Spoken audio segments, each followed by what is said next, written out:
अस्सलाम वालेकुम। मेरा नाम मुजाहिद अब्बास है और मैं तकरीबन पिछले 9 से 10 साल से टीचिंग के शोबा से वाबस्ता हूँ। और मेरा एक तजर्बा है कि बच्चे अक्सर जो है जब इम्तिहान हो चुका होता है और रिजल्ट आ चुका होता है और उसके बाद हमारे पास जब बच्चे आते हैं तो वो क्लेम करते हुए दिखाई देते हैं कि सर मेरे मार्क्स कम आए या उतने मार्क्स नहीं आए जितना कि मैं एक्सपेक्ट कर रहा था। मेन 5 गलतियां हैं वो अक्सर स्टूडेंट्स करते हैं जो एनुअल एग्जाम के अंदर बोर्ड के एग्जाम के अंदर जब वो मिस्टेक्स करते हैं तो उस वजह से असल में उनके जो मार्क्स होते हैं वो कट जाते हैं। नंबर 1 पे जो स्टूडेंट्स बोर्ड के पेपर को हल करते हुए गलती करते हैं वो ये होती है कि वो शॉर्ट फॉर्म का यूज करके आते हैं। अक्सर एक हमारी हैबिट बन चुकी है कि हम मैसेजेस भेजते हैं और किसी को अगर हमने गुड मॉर्निंग लिखना हो तो हम लिख देते हैं GM, और अगर किसी को गुड नाइट बोलना हो तो हम GN लिख देते हैं। और सेम इसी तरह से अस्सलाम वालेकुम जब हमने किसी को कहना हो तो हम सिर्फ आओ लिख देते हैं। और ये वो एब्रीविएशन होती है या खास तौर पे जो आप बिटवीन का वर्ड यूज करना हो तो स्टूडेंट्स BW लिख देते हैं। तो ये बहुत बड़ी मिस्टेक होती है। Never ever use miss form या short form in your paper.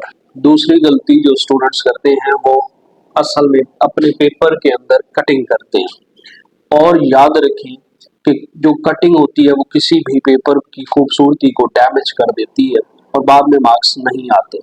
ये याद रखें कि बच्चे जैसे ही पेपर उनको मिलता है तो वो बगैर सोचे समझे जो है ना तरतीब से एक सवाल को लिखना शुरू कर देते हैं और उसका जवाब गलत जब 2 3 4 5 लाइनें लिख लेते हैं तो उनके माइंड में आता है कि हमने ये आंसर नहीं लिखना था, ये हमारे सवाल का जवाब बनता ही नहीं है। तो फिर वो फौरन क्या करते हैं कि वो क्रॉस कर देते हैं या लाइनें ऐसे ऐसे ऊपर लगा देते हैं। तो ये गलत बात है। जावेद चौधरी कहते हैं कि कलम उठाने से पहले तहकीक कर लीजिए ताकि तुम्हारे कलम उठाने के बाद कोई दूसरा कलम ना उठे। तो लिहाजा क्वेश्चन की जो वर्डिंग होती है उसको समझ लेना, फिर उसके बाद आंसर करना, ये बहुत बड़ी जिम्मेदारी बनती है। नंबर 3 पे आता है हेडिंग। स्टूडेंट्स अक्सर पेपर को हल करते हुए जो सबसे बड़ी बड़ी मिस्टेक करते हैं वो अपने पेपर में हेडिंग्स का जो है वो प्रॉपर यूज नहीं करते।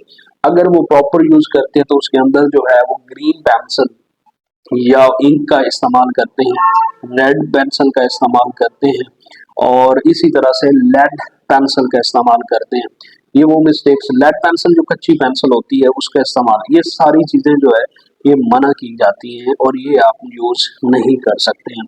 चौथे नंबर पे जो मिस्टेक आती है वो होती है इंक रिमूवर। स्टूडेंट्स अक्सर अपने पेपर को हल करते हुए जो है वो इंक रिमूवर का इस्तेमाल करते हैं और वो होता ही है कि आपने देखा है कि एग्जाम की जो शीट होती है पेपर वाली वो थोड़ी नॉर्मल टाइप होती है। जब आप इंक रिमूवर यूज करते हैं तो उसकी जो दूसरी तरफ होती है वो उसकी इंक जो है ना उस तरफ चली जाती है, तो वो एक पेज पूरा का पूरा जो है वो डैमेज हो जाता है और जो एग्जामिनर होता है, जो चेकर होता है, वो इस चीज को सारा कुछ जो है वो देख रहा होता है और ये बिल्कुल अलाउ नहीं किया जाता। लिहाजा इंक रिमूवर का इस्तेमाल कभी भी बोर्ड के एग्जाम के अंदर मत कर। 5वीं मिस्टेक स्टूडेंट्स करते हैं कि वो इर्रेलेवेंट मटेरियल लिखते हैं। सवाल को पढ़ा, समझा नहीं, लिखना शुरू कर दिया और इधर की उधर की वहां की यहाँ की पूरी कहानियां उसमें डाल देते हैं, एक्स्ट्रा लिखते हैं और एक्स्ट्रा लिखने की जरूरत नहीं। टू द पॉइंट लिखें।